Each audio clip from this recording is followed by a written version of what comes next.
Tata institute of social science, ज्याला टीस म्हटलं जातं, त्यांनी नुकताच एक अहवाल प्रसिद्ध केला आहे मुंबईतल्या स्थलांतरित लोंढ्यांबाबतचा.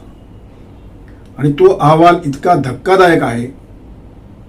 त्यामध्ये असं म्हटलेलं आहे की मुंबईतल्या हिंदूंची संख्या ही तब्बल 22% घटलेली आहे. म्हणजे 1961 साली ती 88% होती, तर ती 2011 मध्ये 66% झालेली आहे. आणि त्याच वेळेला मुस्लिमांची संख्या वाढलेली आहे. ती फक्त 8% होती 1961 साली, ती 2011 मध्ये तब्बल 21% झालेली आहे. हा अहवाल टाटाचा आहे, टाटा इन्स्टिट्यूटचा आहे, टीसचा आहे. हा अहवाल भाजपचा नाही, हा अहवाल देवेंद्र फडणवीसांचा नाही, हा अहवाल योगी आदित्यनाथांचा नाही, हा अहवाल टाटाचा आहे.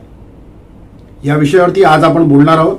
अत्यंत गंभीर, अत्यंत महत्त्वाचा आणि राष्ट्रीय सुरक्षेच्या दृष्टीने फार, ज्याला म्हणता येईल ना की ज्याच्यात सर्वांनीच नागरिक म्हणून देखील दखल घेतली पाहिजे, असा हा अहवाल आहे.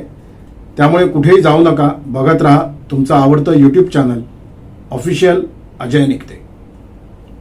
नमस्कार मित्रांनो, आजचा विषय अत्यंत गंभीर आहे, अत्यंत महत्त्वाचा आहे, धक्कादायक आहे, डोळ्यात अंजन घालणारा आहे, दखल घ्यायला लावणार आहे. दखल तुम्हाला, आम्हाला, नागरिकांना, दखल सरकारला, दखल सर्वपक्षीयांना, दखल सत्ताधाऱ्यांना, दखल विरोधकांना. सर्वात महत्त्वाचं म्हणजे दखल देशाच्या आणि राज्यांच्या गृह खात्याला, या सर्वांनाच तो दखल घ्यायला लावणार आहे. हा जो अहवाल आहे तो टाटा इन्स्टिट्यूट ऑफ सोशल सायन्सचा आहे, टीसचा आहे. आणि मी मगाशी म्हणालो तसं की हा अहवाल देवेंद्र फडणवीसांचा नाही, हा अहवाल भाजपचा नाही, हा अहवाल योगी आदित्यनाथांचा नाही, हा अहवाल नरेंद्र मोदी आणि अमित शहा यांचा देखील नाही, हा अहवाल सत्ताधारी पक्षाचा पण नाही. त्यामुळे या अहवालाची कोणाला जर शंका येत असेल तर ते थेट टाटा या ब्रँडवरती, टाटा या अत्युच्च नावावरती, ज्याच्यावरती आपण सर्वांनी, देशवासियांनी प्रेम केलं, त्या ब्रँडवरती संशय घेतोय असं म्हणायला हरकत नाही. मग जर कोणाला संशय येत असेल तर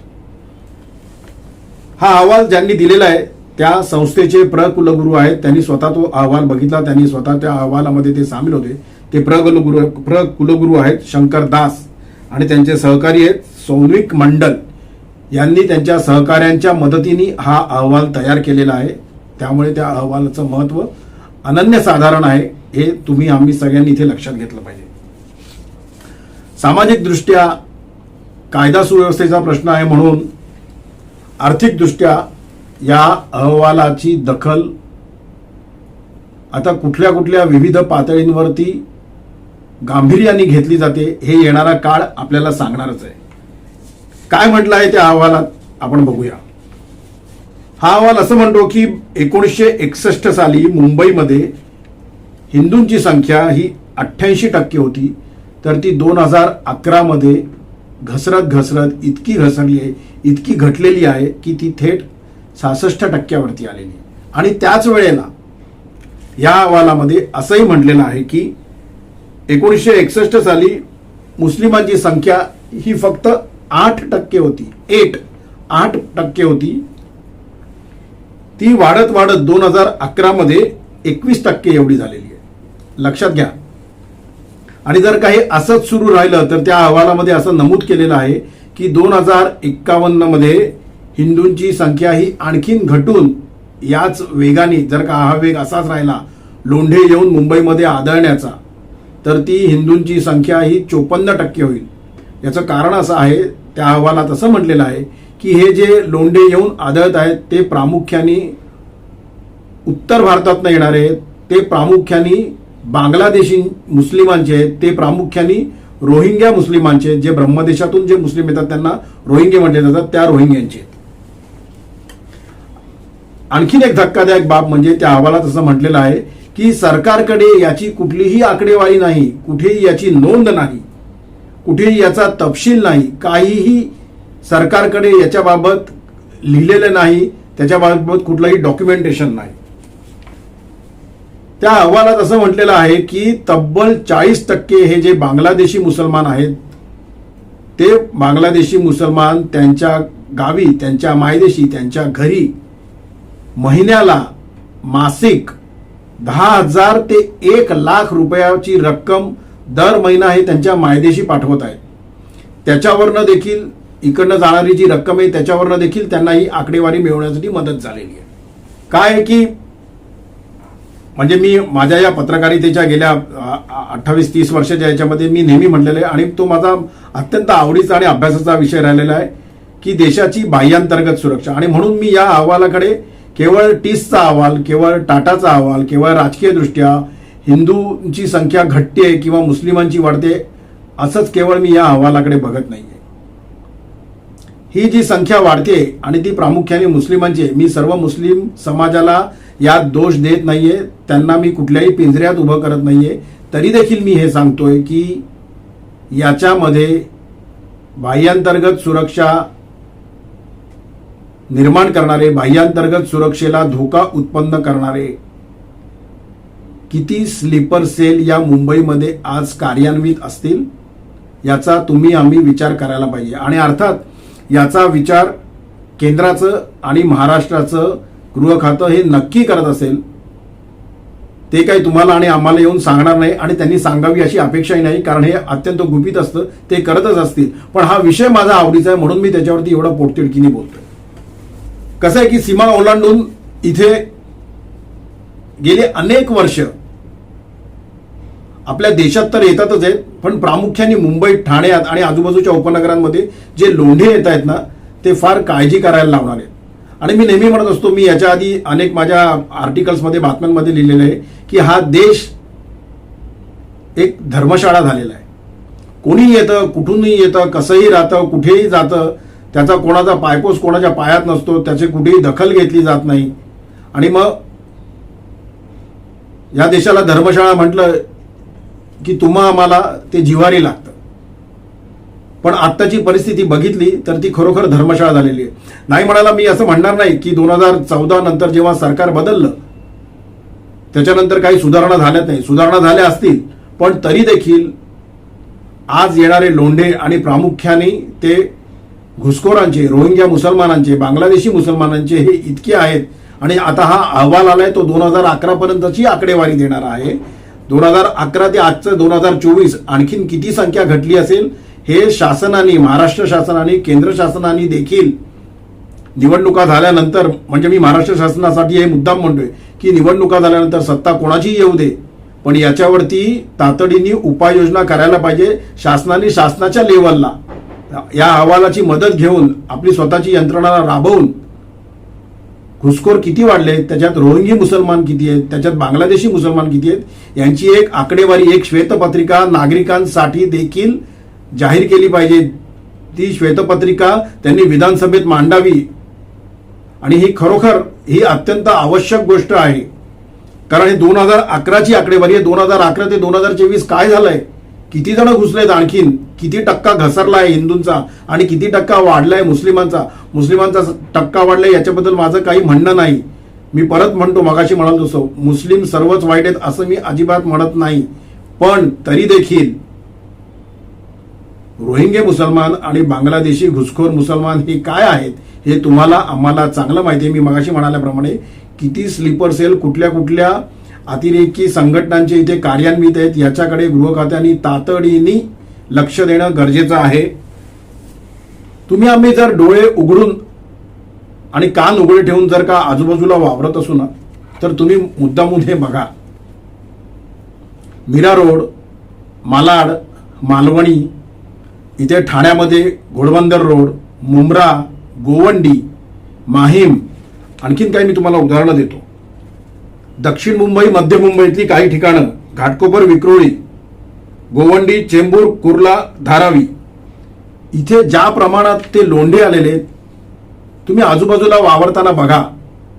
तुमच्या आजूबाजूला असणारी काही दुकानं बघा, प्रामुख्याने चिकन शॉप्स, ती कोणाची आहेत? त्यांच्याशी मुद्दामून बोला आणि तुम्हाला ते जाणवेल ते कोणाशी आहेत. त्यांच्याशी बोलताना त्यांची भाषा तुम्हाला जाणवेल. ते हिंदी भाषिक आहेत म्हणून मी म्हणत नाही आहे, पण ते तुम्हाला कळेल ती कोणाची आहेत. ते 100% प्रामुख्याने बांगलादेशी आणि रोहिंगे आहेत. अनेक मोठ्या मोठ्या गृहसंकुलांमध्ये आज घरकामाला जाणाऱ्या बायका कुठल्या आहेत त्याच्याकडे मुद्दामून डोळे उघडून बघा. त्या पण तुम्हाला बांगलादेशी आणि रोहिंग्या मुसलमानच मिळतील. याच्याकडे पोलिसांचं लक्ष नाहीये का? 100% लक्ष असणारच. मग त्यांचे हात बांधले गेलेत का राजकीय पक्षांमुळे, कुठल्या संघटनांमुळे? याचं कारण असं आहे, हे जे घुसखोर आलेले आहेत त्यांना मोठ्या प्रमाणावरती अनेक NGOs मधनं पैसा पुरवला जातो आणि असं हे त्या अहवालामध्येच म्हटलेलं आहे.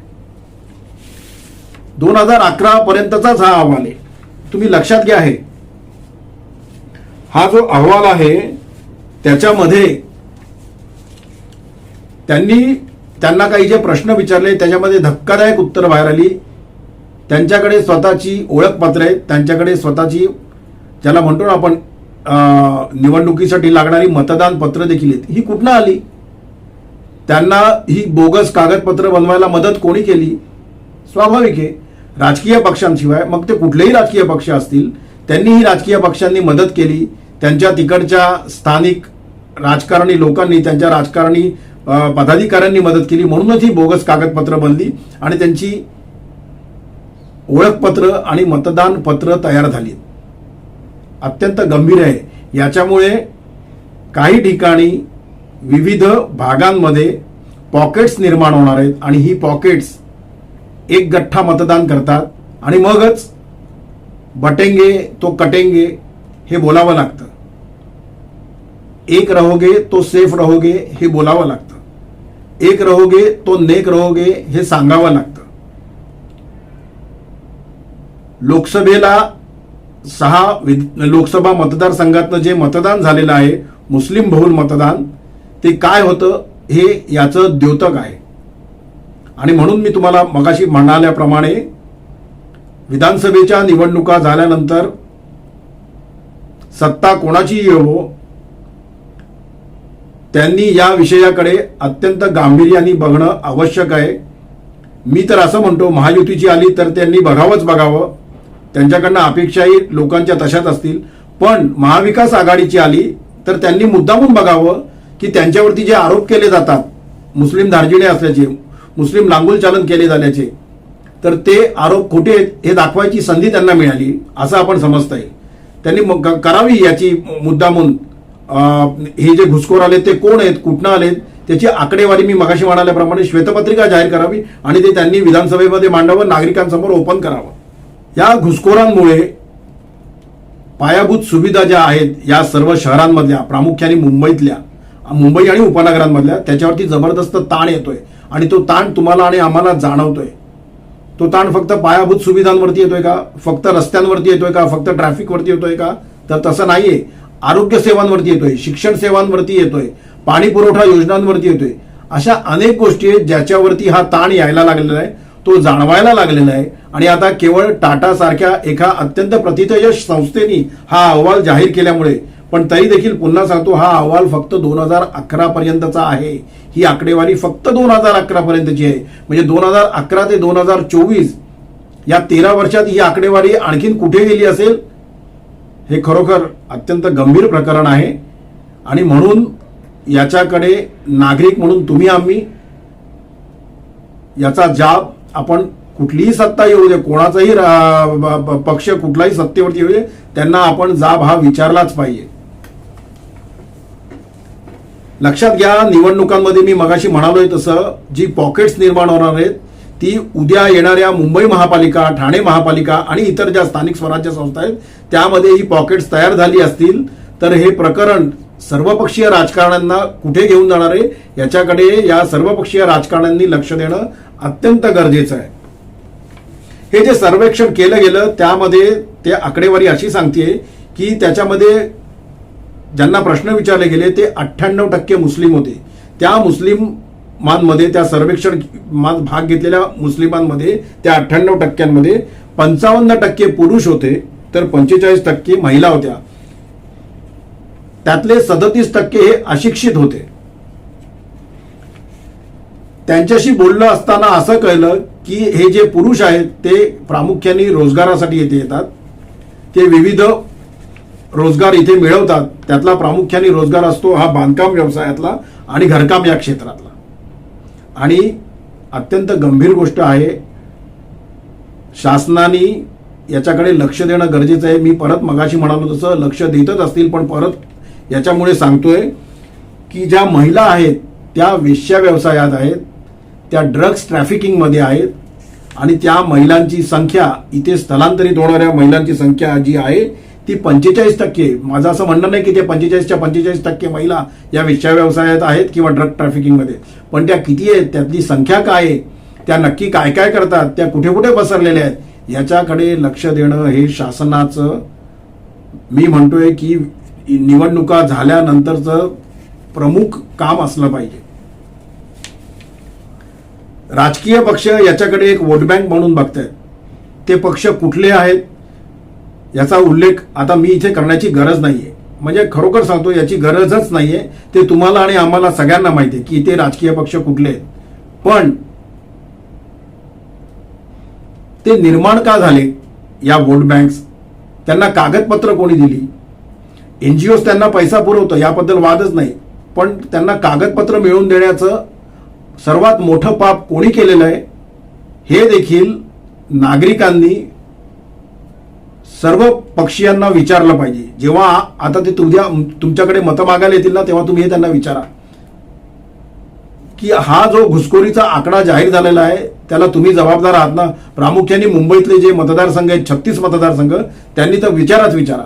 ठाणे जिल्ह्यातल्या आणि उपनगरांमधल्या मतदारांनी देखील विचारा. या घुसखोरांमध्ये त्या अहवालात असं म्हटलेलं गेलं आहे आणि ते खरं आहे की मुंबईचा धार्मिक नकाशा बदलायला लागलाच आहे, तो बदलला गेलेलाच आहे. पण वोट बँक निर्माण झाल्यामुळे तिथला राजकीय नकाशा देखील बदलला जाणार आहे.